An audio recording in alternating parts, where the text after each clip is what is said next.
change in ownership is not considered development, um, as long as you re-enroll within 30 days. It's the subdivision that triggers it. It's the subdivision, yes, but I think you're asking specifically about just a transfer of ownership, right? Or are you talking about a subdivision then a transfer? In this case, it was a sub 25 acre piece, right? That was being leased and farmed. I don't know. I don't know all the When details. it was all of a sudden bought by the Vinter. And we heard that was considered of all the various things it could be called, that's considered development. And that's why he was hit with the land use change tax, because it was under 25 acres. If it had been over. Yes, because as we were looking at this definition of development before, if you have a subdivision, but all of the created parcels are 25 acres or more, then it doesn't trigger this. Right. But the subdivision definition for development is what was triggered because one of the parcels was less than 25 acres, it sounds like it. Yeah, okay. Okay, so there was also a request to give people more time to re-enroll in some cases. Let me see if I can find. There was two places in the law involving transfers. Here it is. And so I changed those in this language so that when there's a transfer under current law, you have 30 days to re-enroll, and just extending that to 90 days. And I think Representative Burt was the one who made that request. And I looked at all of the 30-day requirements under current law. There's a few other ones besides these, but they mostly have to do with PBR having 30 days to notify someone about something. So these were the ones in which the landowner had a time period. And so is this what you were getting at, when there's a transfer? Of any sort, basically. Yeah. So, and I don't know if 90 days is what you had in mind, but that's just, I think 90 days is good. Give people a little more time. Can you Sometimes when speak to that again, Craig? Well, yeah, I mean, I bought a couple pieces of land and it's, from my personal experience, you go through all this, you go through a lot of paperwork to begin with to purchase land or go through transfer. And it'd just be nice to have that 30 days is kind of tight to go from closing a deal on a piece of land, getting a forester to come up with a forestry management plan, submitting the application work, and just navigating that stuff when you've already just gone through quite a bit to simply purchase the land. So Was it in current use when you bought it? no. Okay. Yeah. So I don't see a hindrance to the state of Vermont or, by waiting an extra 2 months it's not like it's going to affect the administrative process at current use, I don't think. So. And I think perhaps the situation that occurred with this vineyard, if they had more time to simply learn about the process and whether they needed to make changes in order, because it sounds to me like if maybe I wasn't here for the testimony, but if they had more time, potentially they could have overcome this obstacle. Yeah, possibly. I'm not sure. I don't know if they were making $2,000 an acre on average, so that would have qualified them even being under. Craig, I'm confused a little about your situation where were you contiguous? So you had 30 days to essentially add it to your existing parcels? Because otherwise, you're not under a deadline to enroll in current use if you buy land that's not in current use. I have to think about that. If the land wasn't in current use and you purchased it and wanted to put it into current use, you have all the time you want, except for maybe paying the full taxes on it at property taxes on it that year. But if you're right, so but if it is in current use and you purchase it, and then but you don't re-enroll in it, what's the It could get kicked out and then you have a more difficult process to go through the enrollment But again. there isn't any added, you're obviously not paying a penalty on the land with that. Not yet, unless there was development. Yeah. Yeah, so I mean, we can look at the language of these sections that we're amending here. So in this case, this is for land that's already enrolled. So if enrolled property is transferred to another owner, the new owner shall be entitled to continue to have the eligible property appraised at its use value, provided the property remains eligible and provided the new owner shall elect the continuation of use. You know, and then you have 90 days after the property transfer tax return has been received by the municipality for recording to reapply and pay the fees to enroll it, to keep it enrolled. So the downside here, there may be other downsides, but one downside I can see is if you don't meet this deadline, you get kicked out of current use and you get taxed at the full value, at least for a period of time before you can get it back in. So that's one downside. And I don't know the exact current state of the backlog of current use applications right now, but in recent years, it's been long, right? It takes a while for them to get to your application sometimes. So it could be out for a while if you don't do this. Thank you. Could we have it? Can we have it that the application has been submitted? And within 90 days, that way if they have a backlog down there, That is how it works. that is how. That's how this works, yeah. So as long as. Yeah, they don't have to get to your application 90 Okay. days. You have to get it into them. Thank you. And under current law, it's 30 days, not 90. Yeah, It's really a question for Greg, I think.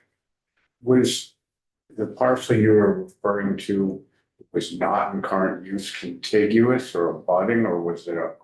So I have one that was abutting that I actually just neglected to get the application in 30 days, that I'm in the process with that now. 10 acres abutting 160 that are already in current use. So yeah, now I just need to, I paid full tax on that this year, unfortunately.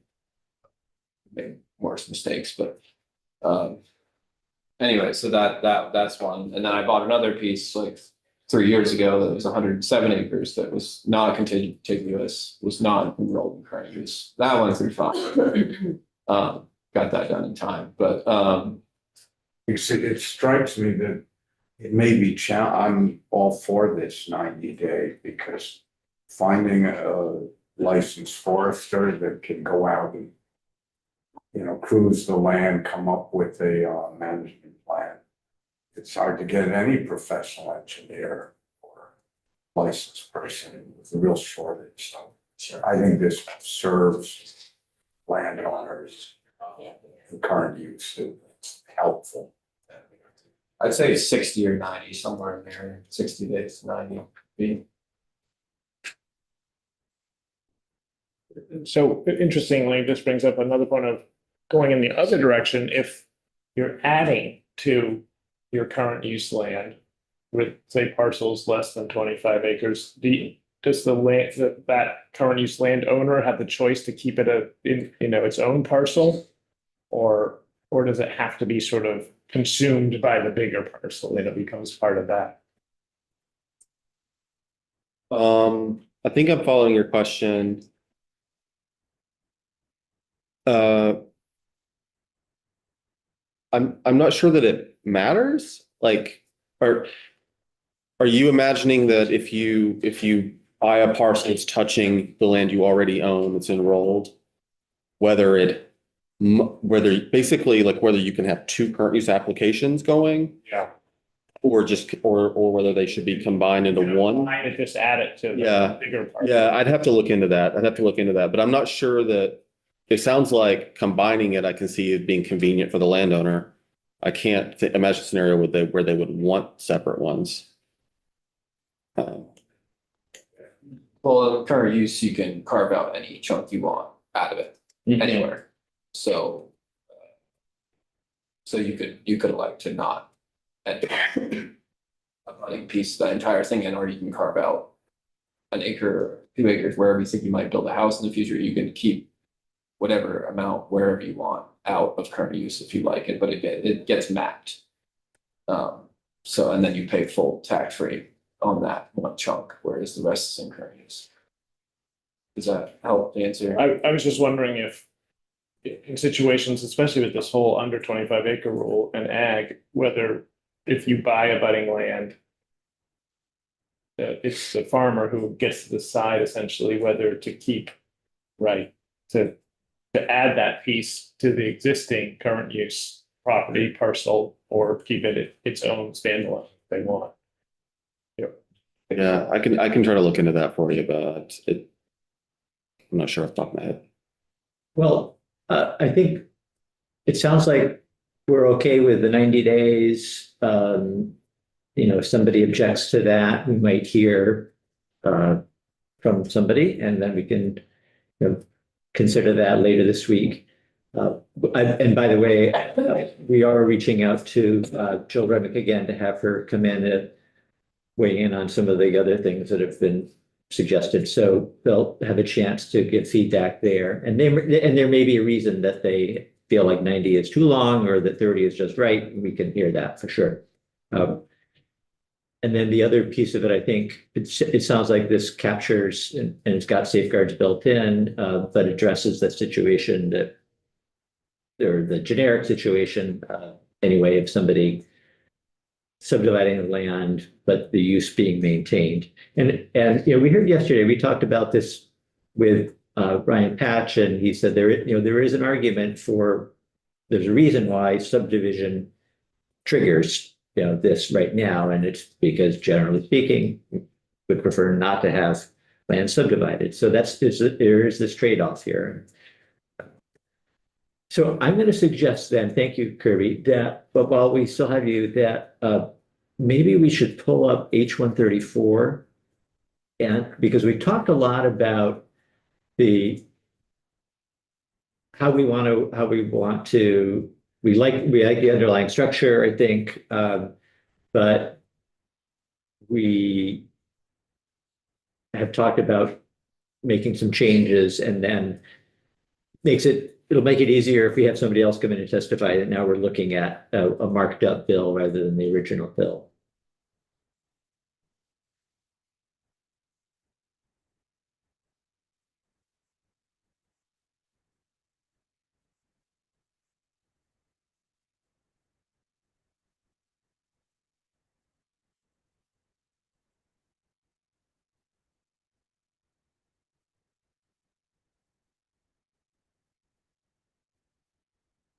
Okay, so here's H134. Is it a good size for you? Do you want to Yes. larger? Oh, that's good. Yeah. So as we scroll down and get into, from there, I think one of the things that we talked about, I'll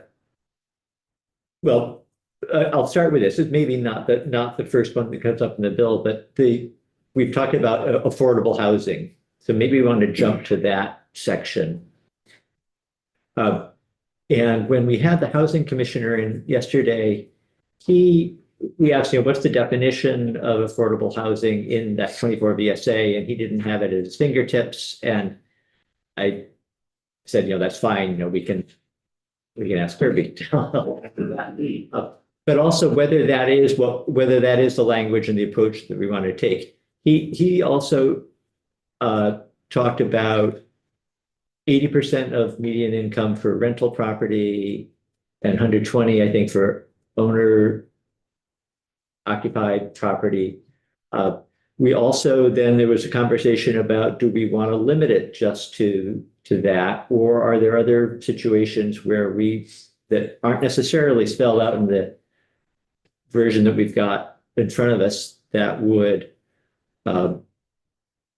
accommodate somebody? I think Representative Bosman, brought this up, who wants to sell an original larger house, build a smaller house, continuing to run the farm. But maybe we could start with, can you talk about 24 VSA? Mm-hmm. Would you like me to share that instead? That would be easier, yeah.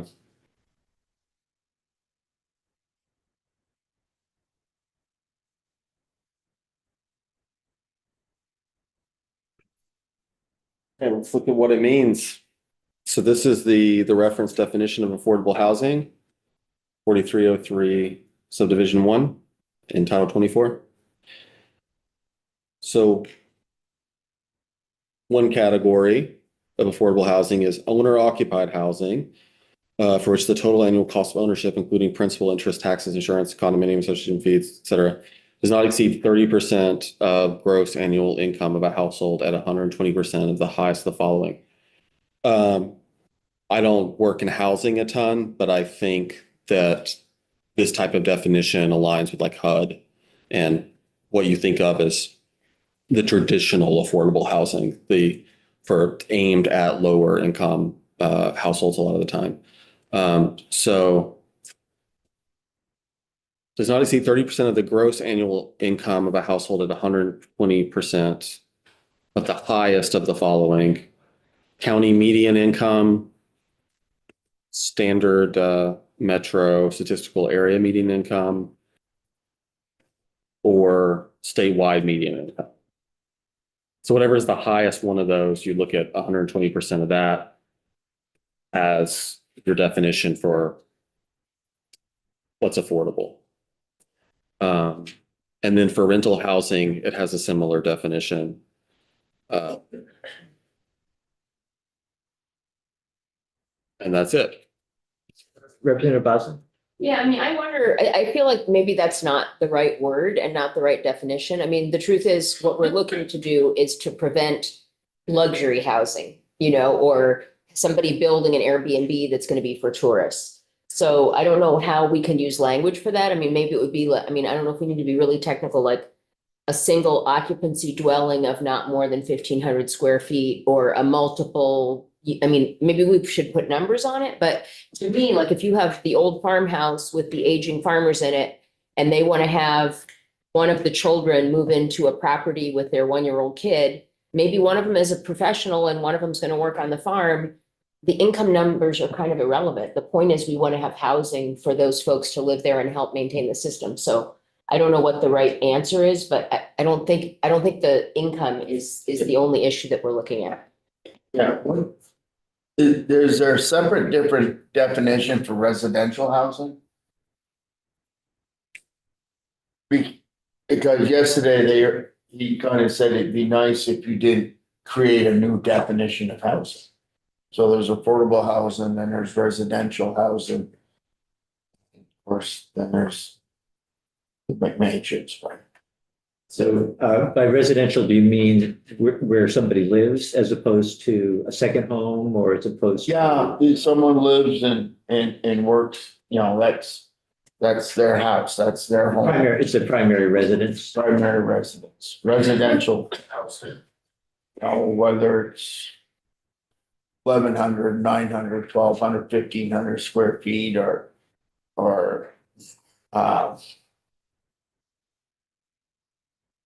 the idea behind 134 was to build housing suitable workforce housing.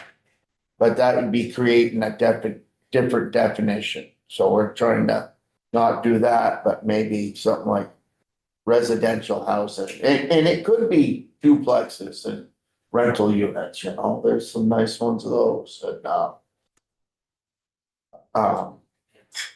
But a place where, a young teacher or a carpenter or a plumber can buy a house and get established. And then there's also looking at, as Michelle talked about, in her scenario, but maybe you build a community for retired people. And maybe it's assisted or maybe not, but where they can go live, and then that frees up their housing for families. So that's kind of where I liked suitable workforce, but I like now hearing it residential housing better. We're running into one of those situations where not only does Kirby not have the expertise in housing that we need, but we don't have that expertise either. And another committee, would probably be best to be thinking about this question too. I wonder whether we can do two things here, and because I think partly what the way that this was envisioned was to have as much housing created as possible. So yes, there's an argument that, any new housing helps alleviate the housing shortage, but if you've got an acre of land and you can put, more than one, dwelling unit on that, that's probably going to be better. And it's consistent with a lot of our policy where we do provide support for, we provide funding support in the form of, tax credits for affordable housing to try and encourage that. And the permit reform that we had last year was not, I don't think specific to that, but I guess that gets into the other part of the bill here. But in any case, I'm wondering whether we could keep something like this, but then also add another line or two that reflects the conversation that we're having about, a large farm that thinking about these scenarios where somebody's aged out and we want to allow some way for them to stay maybe on the property even. So. Yeah, so, and that takes it, that's great forethought, because that takes it out of that quarter or half mile area we talked about from the village centers, because the farm could be Right. 5 miles down the road. Yeah, right, yes, exactly. Greg? According to that definition of affordable housing, Vermont, just trying to do a quick calculation to know what that is. Vermont's median income is apparently $41,000. The number I come up with is about $1,200 a month for affordable housing.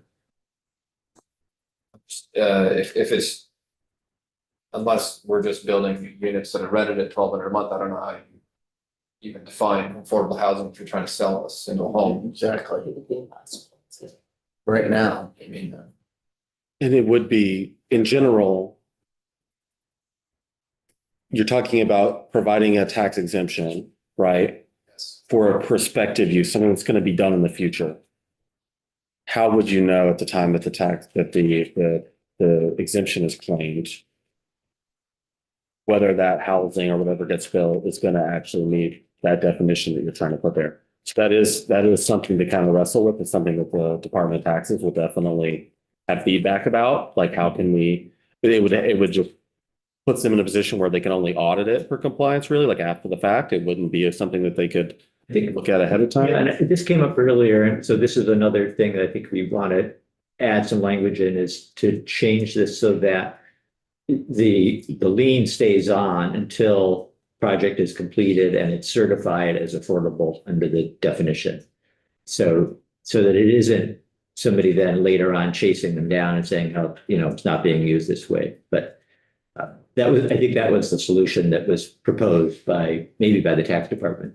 Michelle? Yeah, I mean, just a couple ideas that I have just in terms of language. I mean, one of the things we want to avoid is like the Airbnb. Like, you don't want to just like, oh, we're going to build this so people from Connecticut can come stay on your property. That's not helping our housing. So we could say housing designed for long-term rentals or primary residences by a single family, non-luxury, maybe we just want to put those kind of labels. And the truth is, we're probably gonna have to then send it to general and housing to fine tune it, because that's not our area of expertise. But I mean, I think we're pretty much in agreement what we don't want it to be and what we do want it to be. And so the question is just, what's the right language for that? But I think we could add a few descriptors with commas in between, and it would give the idea of what we're talking about. Representative. I'm assuming that if it actually qualifies as affordable housing, then it's gonna need to be something that's rented out on a monthly basis, according to this definition. Well, there was the owner occupied definition, and which means rent houses and sell them. And then there's also the rental definition. So Where's the definition of how it should cost. It'll- The definition was not based off of the overall cost of the house in this case. It's based off of what's the monthly cost of living there. So it's more than just the value of the house. I mean, of course, you can use whatever definition you want for this. If you did want to, you know, I heard luxury home mentioned, which is not a legal I term. just looked up. But you could set an upper limit on, like, for owner occupied homes, ones that have, that are, have a market value of less than X. I think that this, so one of the advantages of using the existing definition is that that definition isn't just sitting out there in a vacuum. It's being used by developers to qualify for tax credits. So this would be essentially an additional way, an additional incentive to that developer who's already saying, okay, you know, I can get a credit if I do this. This being, you know, something that the state has decided this is something we want to incentivize.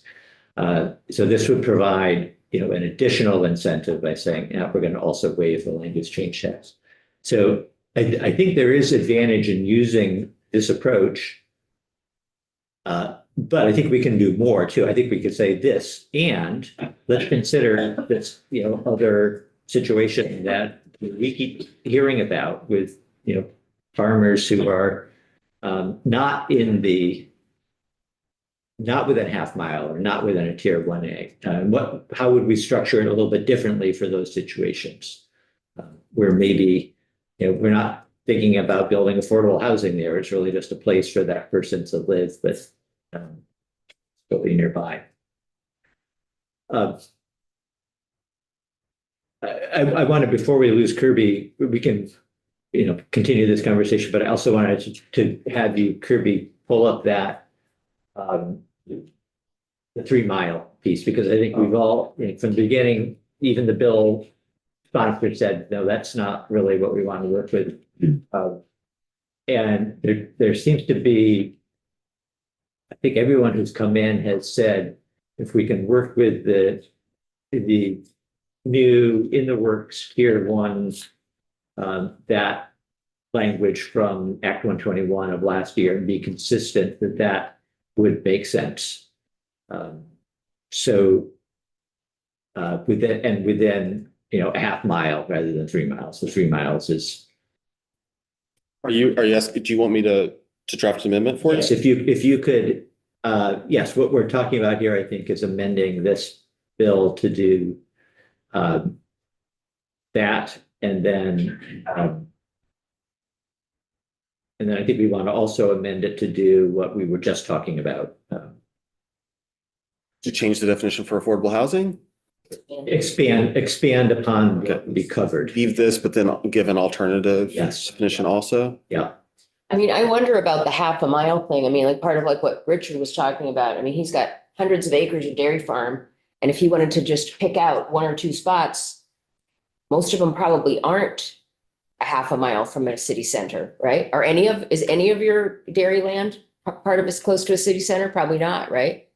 Some are right in the middle of the village. Okay, well, maybe that's wrong, but in other situations. But I'm just not wondering everyone if, has yeah, that. in terms of right, depending, where there are farms all over the state and farms that might want to have an additional property built on them. I just wonder if we don't want to make it broader. So I think yeah, it's a good point. And what I think we want to do here is have the Bosland approach, that, and maybe I can have you talk to Kirby and anybody else who wants to think about refining that a little bit. But so what we're talking about really then is 2 different things, and it affects both parts. Right. So I think the affordable, if we stick with affordable housing, then we can say the half mile from a tier 1 area. And then if we're also going to allow something else, Say, or, yeah, then that could be anywhere in the state. Mhm. And it might not need to be affordable housing. But I think at the same time, it doesn't, we're not looking for something that's wide open. Right. But something that reflects the kind of scenario that we're, regularly thinking about. Okay. There's a vocabulary word that we haven't used much, but it's a category called entry-level housing. That might be the first. Because home ownership is a value that is important for families. Entry level, they might be a 900 or 1200 classic FHA type house. Affordable has a specific definition. It's tied to income, but entry level. It's something where a young family could actually. Are you thinking entry level would be broader or narrower than? It's a category that's needed. I Kirby, is this going like? No, I understand what you're saying. I think the reality in Vermont right now is that if you're a young family, you can't afford anything. There's no such thing as I'm not gonna, like, I'm not arguing with you, but Yeah, it's yeah. an unacceptable right. notion because then Vermont's done for it. Because if you don't have equity and collateral where you can put up to a lender. I'm just going to say, we invited the Housing and Conservation Board in to weigh in, and they said they didn't have an opinion. So I think we're a little bit stuck. And we're not the experts, but I think we can, let's move ahead with this as is. Let's see what, if we pass it out, then maybe there'll be an interest in other committees and opportunity for those experts to. As a follow-up on that, the BHCB builds the most expensive units in the state by far. They have access to funds. I know developers are building for them. But that doesn't mean individuals can qualify for entry level if we give them a mechanism where they could buy a 1 or 2 acre parcel and not pay 200,000 for it. For the parcel. Yeah. Yeah, exactly. What do you think of using the definition we looked at, which is aimed at lower incomes, and just doubling or tripling that? And putting that as what's considered affordable housing for purposes of this exemption? So in other words, it would be a more generous. It would still look at the average median income and all of that, just that you can make that average median income threshold. I think that's at 120%. You can make it 250% or 300% of average median income, which is, as you mentioned before, people working in the housing area. That AMI is a term that's used. I know that term is in several bills right now in the Housing and Economic Development Committees in this building. Maybe something like that could be a starting place, because it sounds like that's what you want. You want middle income people to be able to AMI. average median income.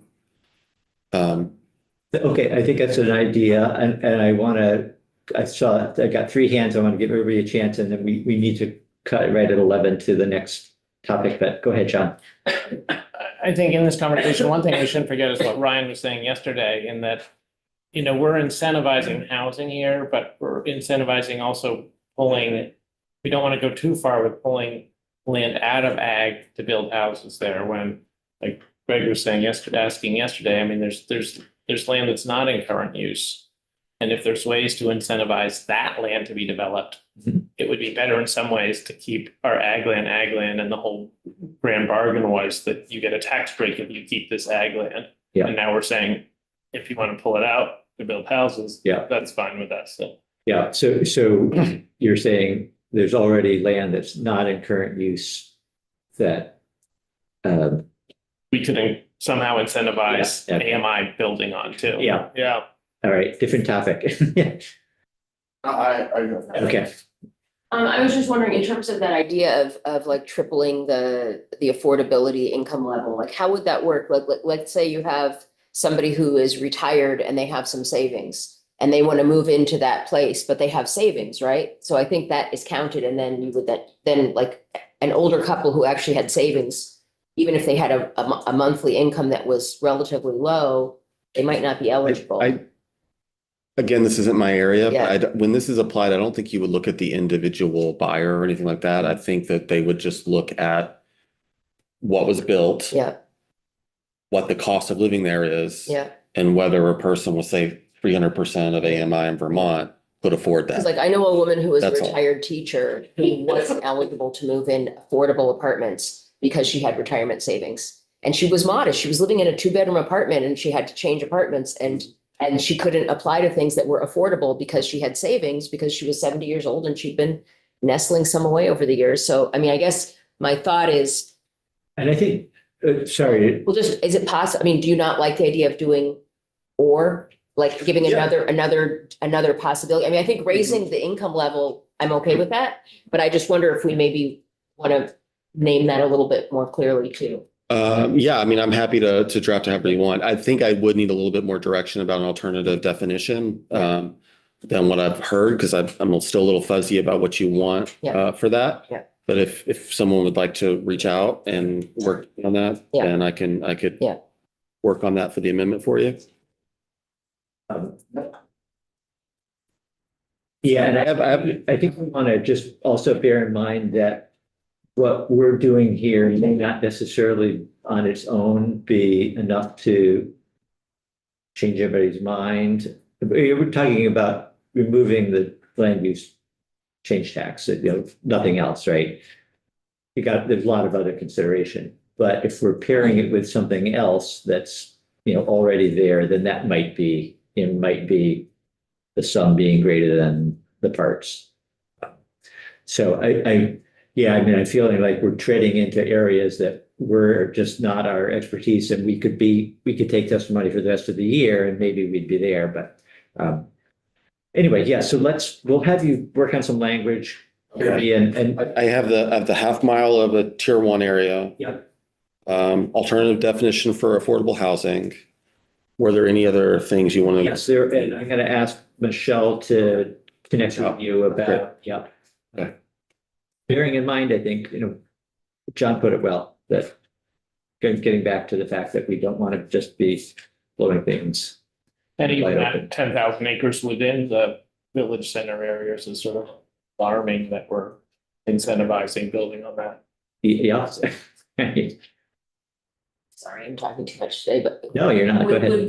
we potentially want to add a limit to how much this could be considered? If you have 100 acres, you can do one plot of development or up to 2 acres or something like that. I think that sounds like makes Because I sense. think addressing John's concern is a good one, because of course we don't want all our ag land to turn into housing. We're talking about a little bit. Yeah, I think if you want to put up a house, Yeah, 2 acres seems like a generous. Yeah. yeah. So I think maybe adding that too. Well, example, and I have no intentions of doing it, but an example. The edge of the village of Derby line.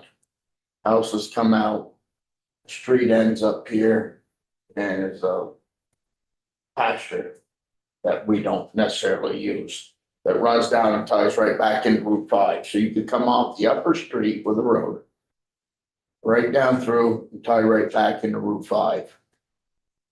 It's 10 acres.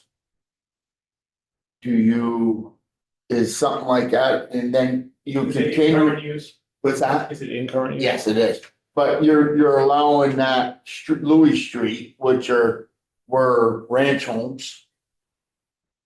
To be built, right down through, and people on Louis Street now could drive and come right back out on Route 5. And you could put in, you could go half acre lots or whatever and just a bunch of ranch houses right down through. That's an example. So and I think that might fall into the language as drafted, so that's within possibly. Yes, it would be right into that. Yeah. 1A, 1B zone. If you're talking about Michelle's thoughts, that is different, 2 acres to split out, so the farmer. The previous landowners can remain Right. fixed in their familiar setting. Right. And a young couple can move into their house or farm or whatever. That, And if somebody can afford to build 6 or 7 ranch style houses, then maybe they don't need the tax break and they should just pay. Yeah. It's but if it's in that half mile, quarter mile, half mile ring, that's separate and this is separate. So if you are able to connect, as soon as you're able to, just given the time constraints. Thank you, Kirby. And I know there's more that we didn't get to, but we'll have to stop there. And You're exempt already if you're building within the 2-acre homestead carve out. exempt Give a minute. current use. Or do you need to run somewhere? That's not, 2 acres is not. Not in California. Yeah. Just, there's a few things. I don't know what the language is. I was thinking in terms of the, I think we're still live. Or whether you can say, I'm only building on half an acre, I want the rest of the. are we still on? We're still on, yeah. Could you open the door and invite the next people in? All right, we have to. Sure, stage it, just say it.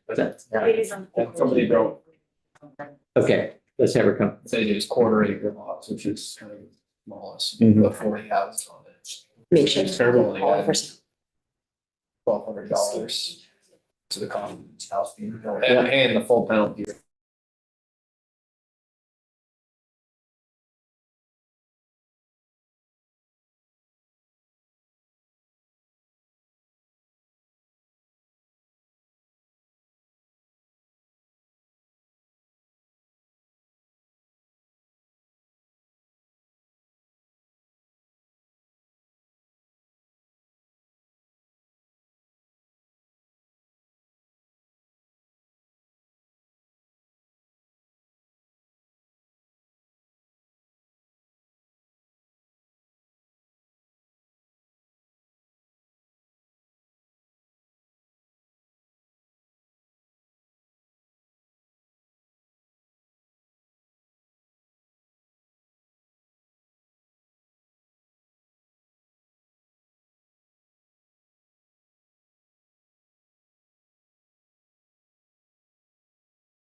We are having a walkthrough now of H401. This is the bill that the sponsor introduced to us last week. Okay. We heard from the sponsor on, I guess in general, what the intent was and what the bill did, but we haven't had a chance to have you in until now. So thank you. Yeah, thank you. So Katie McLean, Office of Legislative Counsel for the record. This bill, well, you probably already know a bit about it, having had the sponsor in, but right now, the way the statute is structured is food manufacturing establishments that produce a certain amount of food under a certain monetary threshold can avoid licensing fees, and in some cases, depending on the product, don't have a license. So this bill sort of lifts that monetary threshold so that more products that are produced in certain categories, more of those producers wouldn't have to pay either the licensing fee or they'd be exempt from licensing altogether. I will say that there are some questions asked of me prior to coming in here about how this statute is structured. And as I looked at it a little more closely, I think it's a sort of an antiquated statute, to be honest. It's older. I think it's confusingly worded. I reached out to the folks at the health department who administer the statutes and regulations around the food manufacturing establishments. And I think it's a little bit confusing to them as well. They do have a fact sheet that shows how they have interpreted it, which I can share with you if you're interested in it, but we can sort of walk through that as we get there. So let's see, I'm gonna jump to the legislative intent. It's the intent of the General Assembly that Vermont enhance its food resiliency through increased supply and distribution of locally produced food products. Vermonters have more access to the local food marketplace as both producers and consumers. Local food producers are able to meet the demand for Vermont-made food products from visitors to the state. Small-scale food producers, new business startups, and sole proprietors benefit from raising the limit of the existing licensing exemption for at-home bakery products to adjust for inflationary cost changes occurring since the initial statutory enactment, and supply chain costs and inflationary considerations be addressed to bring risk management thresholds more in line with the economic conditions at the time of the initial statutory enactment.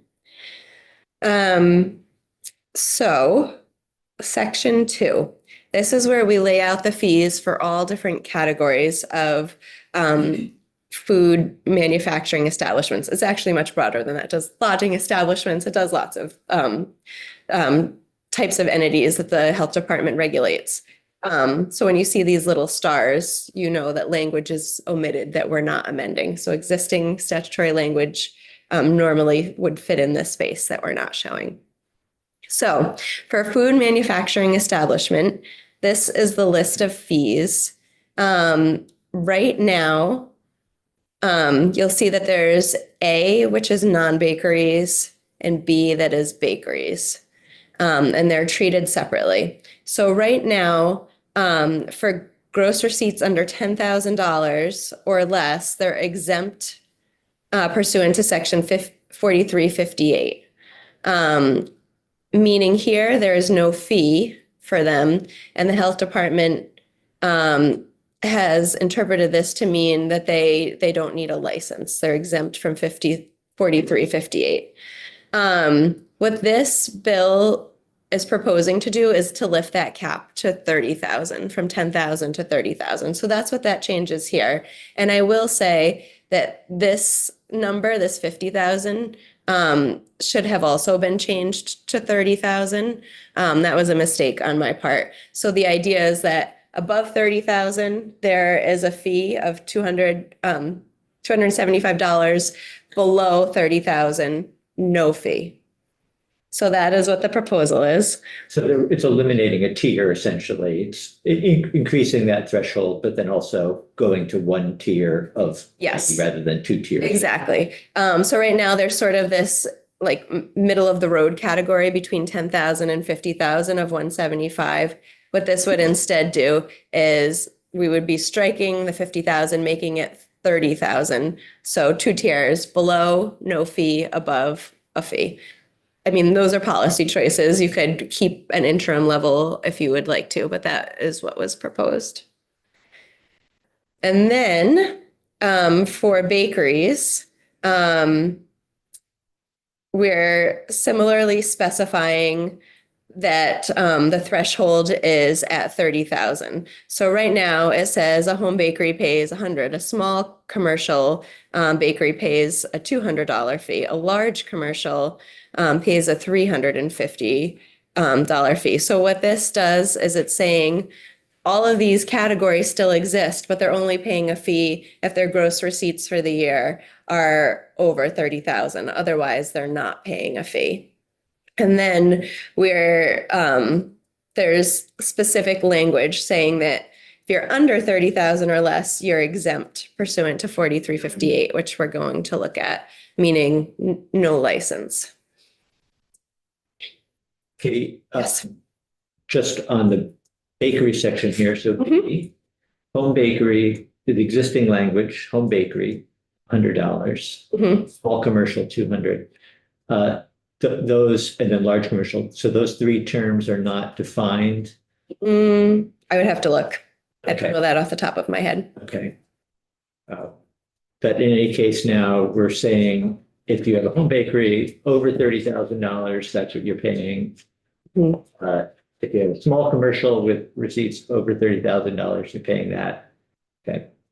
So the 30,000 is going to be the threshold in any case. It is. I'm looking at the health department's manufactured food rule to see if they're not defined there. I'm not seeing it. So I don't know if it's in statute. I have to go back and look. I don't. It's just one of those, I mean, it strikes me that the difference between a small and a large commercial bakery would be, it partly at least be receipts, gross receipts. So maybe you just want to double, I'm wondering whether it's redundant to have all these three categories if we're saying it's $30,000 either way. I'll look into it. Okay. Yeah, I'll And see. I would say if you look into it and find that there isn't any reason to have them, let's ask you to change that and just have it be, one Okay. line of text. John? How is compliance with this enforced? I think you should have the health department in to talk more about the program. I have some information from them that I can pass along to you. But I think they're in a much better position to me to know what their enforcement They'll be in it mechanism looks like. this afternoon, yeah. Oh, perfect. The Okay. fees go to the health department? Yes. Yeah. To pay for things like inspectors and yeah. Representative Burt, question? Sorry, while we're looking at these fee schedules, is it and you're suggesting simplifying it a little bit? What's the reasoning between, well, I guess I have a couple questions. First, what are non-bakeries considered, So I think that's a great question. And I don't know that it's very well defined. I know the health department, let's see, do they have anything? The bakery is defined as bread, cakes, pies, or other food products made either wholly or partially with flour. So I'd say a non-bakery product falls outside of that. so you make jams or something, or can you Relish, fudge. Can you make beef jerky? Is that all in there? Is any? I would assume so. It's all food manufacturing? Mhm. If it's, seems to me like the whole fee scheduling could be simplified to like any food manufacturing based on gross sales, this is what you pay for a fee. Mhm. Instead of having like two separate categories, one for bakeries and one for, I mean, it's all food manufacturing. I don't know the history of how and why this was drafted the way it was or why the categories were separated out, but Is it possible to? policy look at- choice to treat them separately. Sure. Okay, what will be the process of going about? I know we're limited on time, but Mhm. if there's an opportunity to simplify something, I always love to do that. Mhm. Is it possible for you to look at that, or how should we go about? I think you should start by asking that question to the health department. Is there a reason why they want to treat bakeries and non-bakeries differently? Okay. And I think that is the place to start. If you hear testimony and you feel that there's no reason to distinguish between those two categories, then we rewrite it to collapse those two categories and treat them the same. Yeah, Representative Bryan. Katie, if say you made two products, one was bakery and one was non-bakery, Mhm. even though you're one business, you'd owe both fees? I think so, as this is drafted. Because you'd be operating as a non-bakery and as bakery, unless they have another category that's more inclusive. I don't know if they would treat, if they have like a more inclusive one. questions for the health department. I'm not exactly sure how they operate. I think it's a good fundamental question, and I suspect they will have ready answer about why they think it's important to have two different schedules. If they don't, then I think we can, and we'll hear other testimony today too from the field that will help maybe shed some light on that. Okay, do you want to go on to section 3? Yes, I would love to. So section 3, we're operating in the same chapter with regard to regulating not just food service establishments, but other entities as well. And there is this subsection B that says the provision of this subchapter shall not apply to an individual manufacturing and selling bakery products from the individual's own home kitchen whose average gross retail sales do not exceed 125 per week. That's existing law. The proposal is to change it to 30,000 per year. So this is saying you don't need a license if you're not exceeding 125 per week. I think the way the department has interpreted that is they've annualized it to 6,500 a year, at least according to their paperwork. But what's more interesting to me, at least, about this language than the changing of the number necessarily is why are we singling out bakery products from a home kitchen? And what does that mean for non-bakery products that we're being silent on? And that was sort of the question I raised with the health department. And I think their answer was, we also find it a little bit confusing. So I think it's at least worth your time and energy if you're planning to deep dive into this to maybe look at the underlying language a little bit more closely, because I don't think a committee has done that in a very long time. And there's a subsection C similarly that it's sort of unclear. Who is that applying to? Is it applying to bakeries or non-bakeries? So anyway, I think there is some work that you could choose to do here if you have an appetite for it. Okay. Yeah, just the $125 a year translated to, you just said 6,500. That's what it looks like. 125 a week, 6,500 a year, Mhm. which is a different number than the existing. I mean, well, we just looked at, there was no 6,500, the previous It's 10,000. 10,000, yeah, 10 to, yeah. Is that for 10 to 50, right? For is that for non-bakery? a bakery, That's for a bakery. we have. So I'm looking at this is a handout that the health department gives to folks trying to navigate the system. So with regard to home bakery sales, so that's in your own kitchen. Yep. So maybe that's the distinction. Says that they're exempt from individual manufacturing and selling bakery products from their own home kitchen, where your average gross retail sales do not exceed 125 a week or 6,500 per year. So they don't have to get a license. And it goes on to talk about the definition of bakery.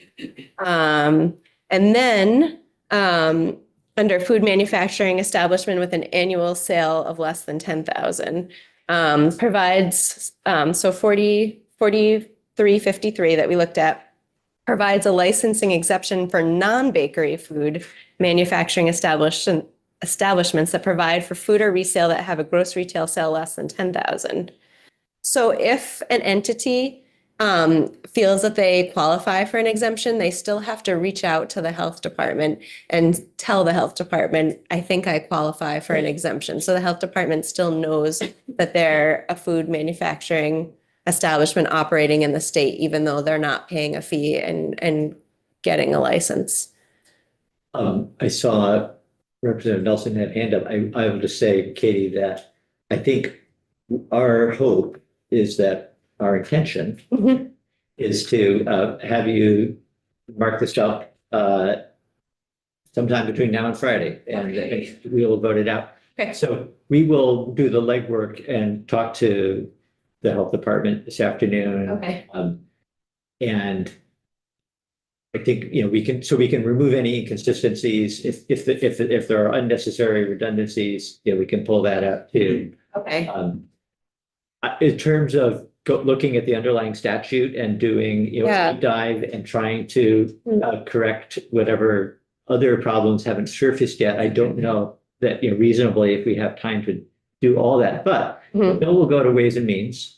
And is the bill is also of interest to Human Services because they normally deal with this section of statute. Mhm. And I think they're going to want to probably next week, while it's in Ways and Means, they may want to have you come in and walk through it. There'll be an opportunity for them also to, address any other questions. So even if we don't get to it this week, there's still time Okay, to be working on that. And we can be working on that, in conjunction with them. Okay. I just wondered if it's a request I should put toward you, but can we build inflationary language into it?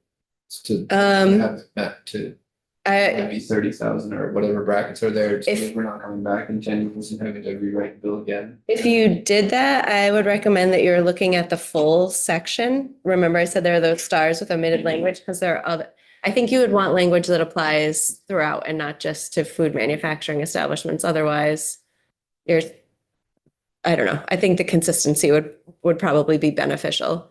I'm trying to pull up the statute right now. So there was a question about definitions. So do you mind if I share my screen? That's fine. Okay, so these are the definitions of this chapter. You wanted to know if it a small or large retailer were referenced here, and they're not. Okay. Those, they might be terms that are Commercial, meaningful. large, Small commercial, yeah, large commercial. Yeah, those are not defined here Yeah. at least. Let me go back. And then this is language. Okay. And then fees is what we were just looking at. So I just want to sort of flag for you that there are lots of fees here. So to the point about the inflationary language, I think you might just be aware that if we add a subsection talking about an inflationary rate, you're probably applying that to all of these categories, which maybe is your intention or maybe isn't, but to pull just two subdivisions out, I don't know how that would work. I mean, we could do it. That's a policy choice, but you might sort of create some inconsistencies in the section. Representative Boswell. Yes, right. And Richard, you had a hand up earlier. I'm good. Thank you. So I just wanted to clarify, sorry, I missed the beginning, but so like in terms of looking at the number 3 where it says gross receipts of $10,000 or less are exempt. So somebody that once a week makes a pot of chili and sells it with homemade rolls at the farmer's market and they earn $5,000 over the course of the summer, they're not dealing with something like this at all anyway. It only would be if they're having sales over 10,000. This, if they're having sales of 5,000 annually, then they are exempt from the license. They're exempt from the licensing fee, but they would still have to contact the Department of Health to let the Department of Health know that they are an exempt entity Okay. and that they are manufacturing and selling And food. they would register under those little levels right there, the home bakeries. Would it be small commercial then if you're making chili and rolls? I don't know how that would, Okay. if they would register under a particular category. I think they would reach out to the health department and Yeah. say they're an exempt entity. Yeah. So the health department is coming in this afternoon and we can get a little more information on, specifics like that. Wish I could be here. Well, What time is it? yeah, that would be great if you could. So we're on the floor at 1 and we think we're done by 3. Okay, At 3, we have some other folks coming in to testify, I think in support of the bill. And then at 3:30, to answer your question, 3:30. department is scheduled. Okay, we'll see. I'm Okay. marking up a bill next door, so Sure. yeah, Yeah, well, I think if you want to mention to the chair that we're working on this bill, okay, maybe that would, okay. See where they are at that point too. Okay. If I could clone myself, I would. I know that's a problem this time of year. It is.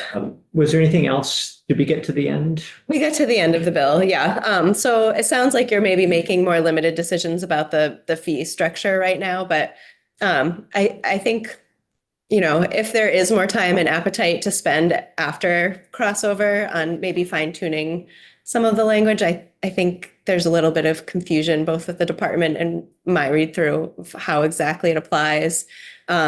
Even just a clear statement that these entities don't need to obtain a license would be sort of helpful. So, right now, the language, existing language talks about licenses, exemptions only for bakeries. Mhm. But the non-bakeries might not have to pay a fee, but it doesn't say one way or the other whether they're exempt from a license requirement. Yeah, it's very All right. vague. I think we can probably, even in 48 hours, we could probably. Okay.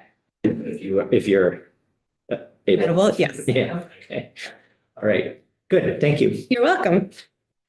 And we now have testimony scheduled from the owner of a small cottage business, who I think has some testimony prepared.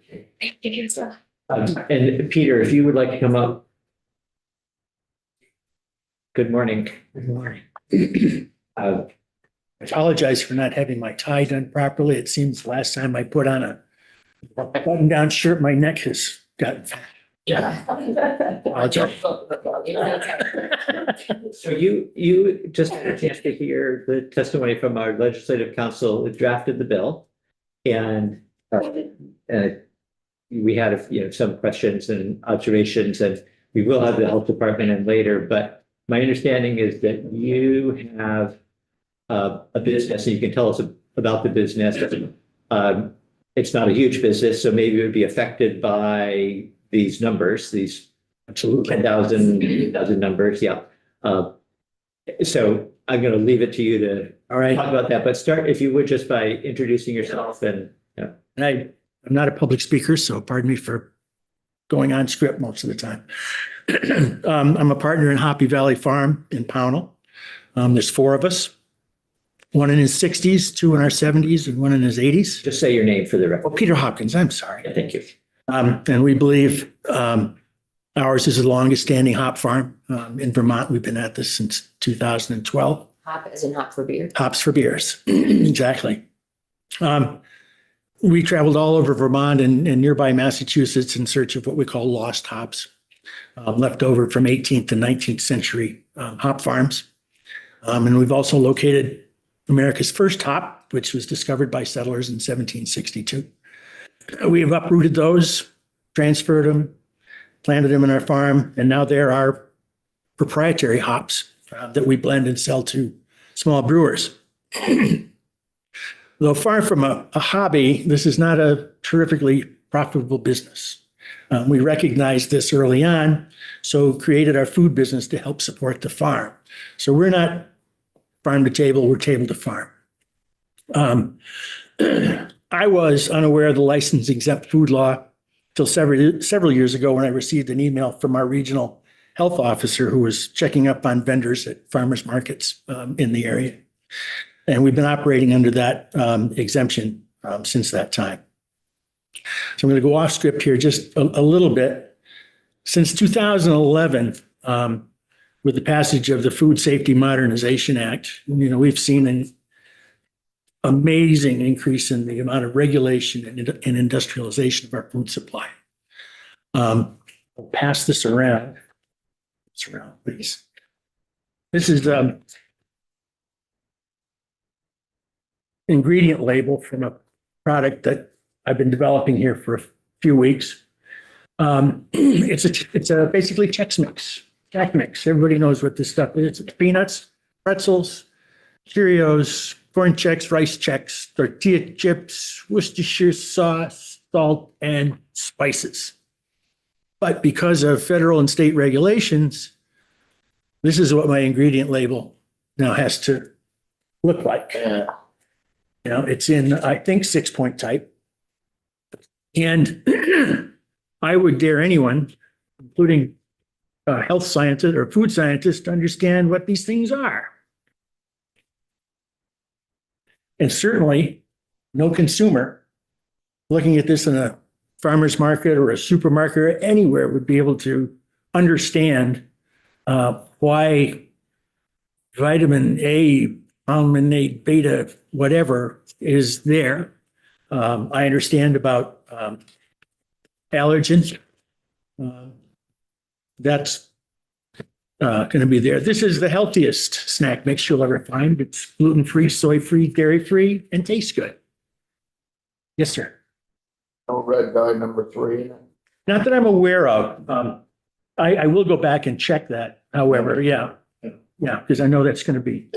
I don't know about having it dairy free, but it might be because someone's a dairy farm. I get it, but But it's allergen free It's- in this way. yeah. And so because I make these claims of gluten-free, soy-free, dairy-free, I'm required by Vermont's Health Department to include nutrition information, which normally I am not required to as a exempt food processor, although I do in all my products, because I think that's much more important than this list of ingredients that people have no idea.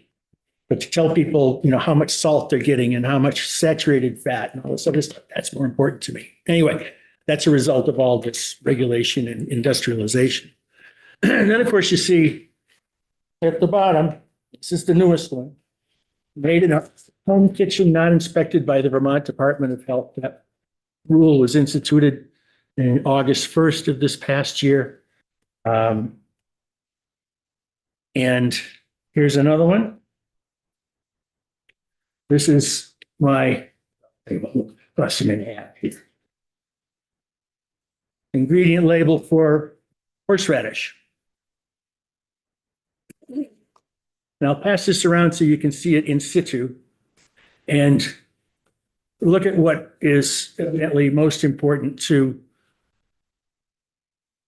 the Department of Health. That it's made in a home kitchen. It's a warning label that we are now required to put on our products in 10-point type. And you can see the impact of that to a consumer. So, Peter, you have a hop farm, but then you Food business have a food that business. supports the hop farm. Yes. How many products?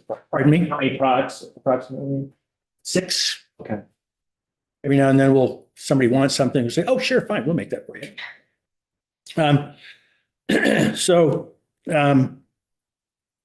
Getting back to the script here. I do need to say that my presence here today and my advocacy for 401 is not about my financial situation in Vermont, but it is about my quality of life in Vermont. And it's about the financial impact and quality of life of many of our fellow Vermonters. The income cap on licensed exempt home food producers is 10,000, and on home bakers, 6,500. It's been enforced since, I believe, 2017. And assuming that is the case, the impact of inflation increased costs averaging more than 30%. So with income capped, it means at the very least, food producers' income is now capped at 7,000 and bakers at 4,450. And given current circumstances, costs of goods sold are about to increase dramatically. I don't think there's going to be any argument about that. I mean, seriously, put yourself in the life of a home baker with the price of eggs, and you can't recoup that cost. You have to sell fewer products because the price has gone up. So intensifying the situation is the ever-present elasticity of price and demand. When we raise our prices, there likely will be a drop in demand. It's hard to quantify in small scale, but because we're so close to our customers, we hear all the time something to the effect, I'm not paying that much for whatever it happens to be. Plus, when we have to raise prices, our income is capped, so we can't cover the increase. We're left to sell fewer products. Food entrepreneurialism, I'm not even sure if that's a word, but is a cherished centuries-old tradition in Vermont. It's always helped a family to put a little something extra under the tree, buy your kid a good set of sneakers or a warm winter coat, a prom dress, help with elder care, assist with flood relief. An increase to 30,000 will allow home food makers more income in difficult times to buy a better mixer, a bigger dehydrator, replace an old stove, and could assist in making that expensive transition to a licensed commercial kitchen if they wish. That opportunity does not exist as currently legislated. There are arguments that increasing the amount of money home producers can earn increases the risk of foodborne illness from home kitchens. The Institute for Justice in 2023 took a look at this specific issue. There are 7 states that they categorize as food freedom states, states with the broadest homemade food laws: California, Iowa, Montana, North Dakota, Oklahoma, Utah, and Wyoming.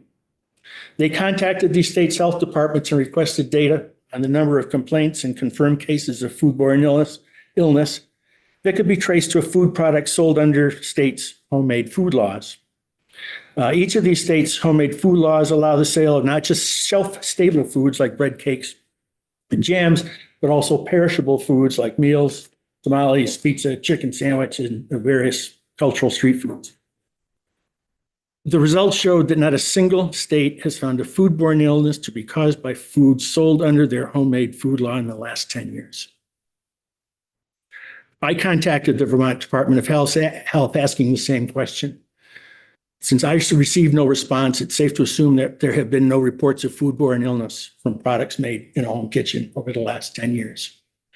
It's also no surprise that ours are the same kitchens that we use to make meals for our families, friends, loved ones, for our PTG meetings and church bake sales, and for our first responders after a fire. It's cynical to think that we take any less care in the preparation of food for our customers. So where does Vermont stand in allowing its citizens to sell homemade food? According to a study of every state's home kitchen laws by the Institute for Justice, I'm betting you already know, dead last. 50th out of 50 states, not even close. And that brings us back to the institutionalization of our food supply.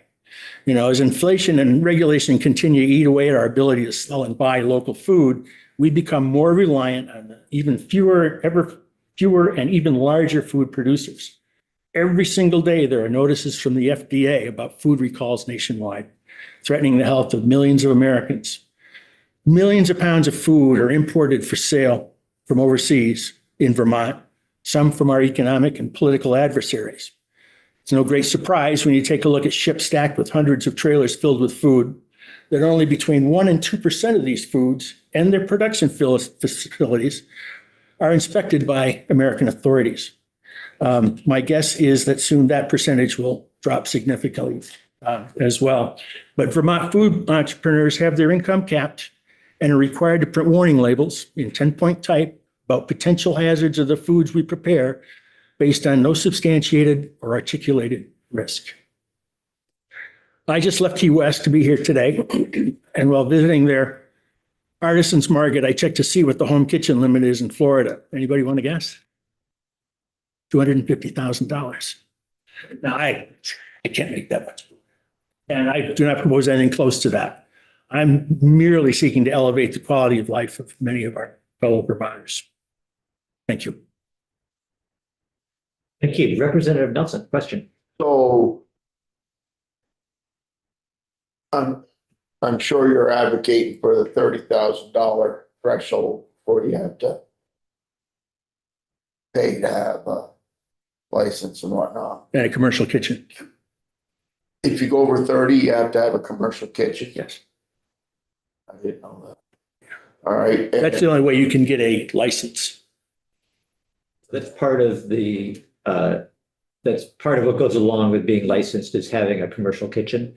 Inspected commercial kitchen. Can you say a little bit about what a commercial kitchen entails? Well, it all depends. To the extent that you know. To the extent that I know is if I want to rent time at a commercial kitchen, I'm looking at between $30 and $50 an hour. Now, if I make $1.50 on a product, That makes a lot of product. got to make a lot of product to make up for that hour. And with the income capped, I can't make that up. I just have to sell fewer stock. So even with the commercial kitchen, you know, it's a big jump. And you certainly can't do it with a income cap of basically $7,000.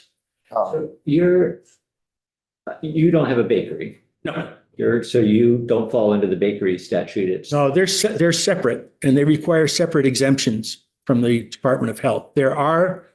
I did see in the list, there are some businesses that have both exemptions for food production and bakery, because that's what they do at their farm stands and at farmers markets as well.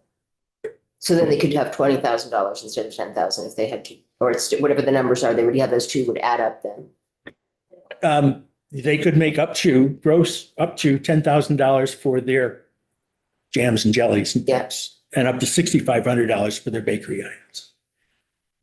And I don't know if you heard the conversation we're having with legislative council, but the existing statute seems to spells out an exemption for bakeries that don't meet that threshold, but it doesn't say, it's silent on whether there's a license required for non-bakeries.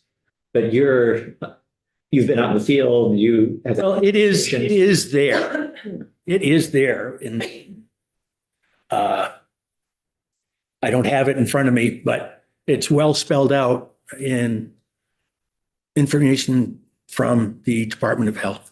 It's well spelled out that food producers like myself, I'm not a baker, but a food producer is capped at 10,000. Yeah. In terms of whether you need a license. License, yes. Okay. License and inspected kitchen. Okay. Representative Supernath.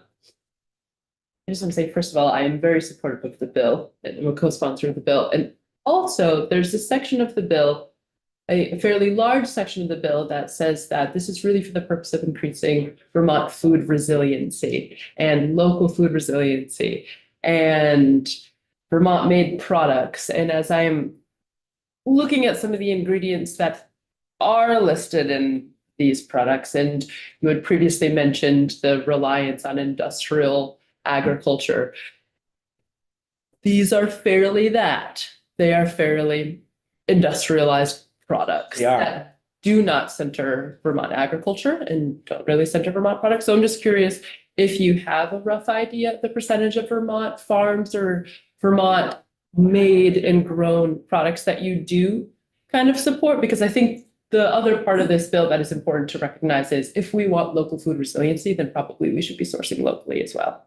Yes, if I could source gluten-free pretzels, I would. There are, we are able to use some local maple syrup, some local vinegars. Trying to think what else we do. Yeah, unfortunately, you can't grow enough horseradish in Vermont. We got too many rocks. I tried it, growing them in containers, and it just doesn't happen. So I have to go to Collinsville, Illinois to their farms. How many pounds of horseradish do you go for? Couple hundred a year, 200-300 pounds. Where guys up in Derby grow the hell out of stuff. Is that right? You must not have very many rocks. I'll look them up though. Well, they're not necessarily big gardens, but. Yeah, anyway, go ahead. Yeah. I don't disagree. It can be difficult to do that.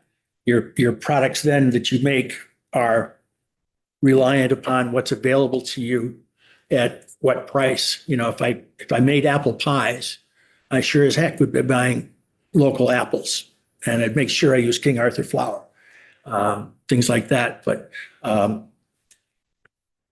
and we use maple syrup and some other things, but our products don't necessarily lend themselves to use as much of the local products as we would like.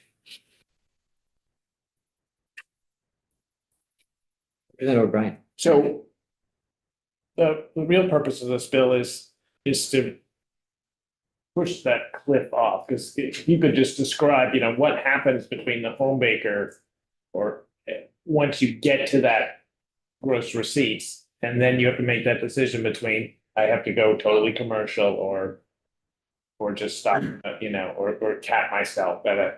We have capped ourselves before. And I have potential customers who are asking me, here, we we'd like to have this, we'd like to have that. Sorry, can't do it. What kind of investment just for what you're making, you know, if you went above that, are you talking a big capital investment? It would be substantial capital investment. And again, it's also a substantial investment when you're 72 years old and you have a small kitchen at home that your wife likes to use on occasion. So it's just, there's no way without outside income to do that. And there are people who are doing this who are of lesser means than myself, who are elderly, maybe disabled, unemployed. I mean, you name it. I don't think that there's an awful lot of wealthy people who do, you know, make apple pies and maple beer mustard. Representative Brenner. See, so you highlighted how there's really no evidence of there being additional foodborne illness from home kitchens, and from what I hear, that in my experience, and I operate a small bakery. I've You have a also not heard any sort of, yeah, I do, yeah. Had to. Yeah. But not heard of any instances to be concerned about any place really. So if it's not an issue, really, if foodborne illness doesn't sound like an issue, it sounds like in places like Florida, you can go all the way to 250,000. It shocks me that California is on the list of states which tend to be heavily regulated, right? Yeah. So it sounds like foodborne illness isn't a concern. So what is the concern within our, you know, whether the Department of Health or whoever? You said Human Services normally handles, is it this one that Human Services normally handles? So the Human Services Committee would normally be looking at a bill that changes this part of statute. And the Department of, because it deals with the Department of Health. So I think we can certainly ask the Department of Health that question directly when they're in later. Peter, you may have, if you have a thought and want to respond to it, you. Well, I mean, it's, you know, it's right there. That's the risk, you know, it's a warning. So I mean, honestly, I'm looking at the 30,000 number and I'm like, that's gonna be too low in 10 years. We should actually be putting it higher than 30. Question for Heather that would pertain to what Peter's talking about. On your raw milk, Heather, do you have to have a label on that? Mhm. You do. Yes, so we have to say that it causes illness in folks who are older, pregnant women, and could also potentially cause death. You have to put that on there. Yes. I put it on my cider too. You put it on your cider Yeah. too. I don't put it on my sweet corn. You pasteurize your sweet corn? But no, I was wondering. So proceed at your own risk. Yeah. So Okay. we're going to have a couple more chances today to hear from people, including the health department, who will be happy to answer Greg's question and any other questions that we might have about, you know, the rationale for it. I know that some folks have to get across the street and be there in about 5 minutes, so maybe we should start to wrap up. Did you have anything else? I'm good, thank you. to Share? Thank you all very much. Well, thank you. Appreciate your time and attention, and it's, you know, I like, Making the drive up from Pownell. I think Pownell is the farthest town by travel distance to get to Montpelier in the state. Yeah. So we don't usually hear from people in How long Pownell. of a drive was that for you? Don't they have dog races? sort of 3 hours. Oh, Used to wow. get trapped. I used to be the announcer. Really? Yeah, I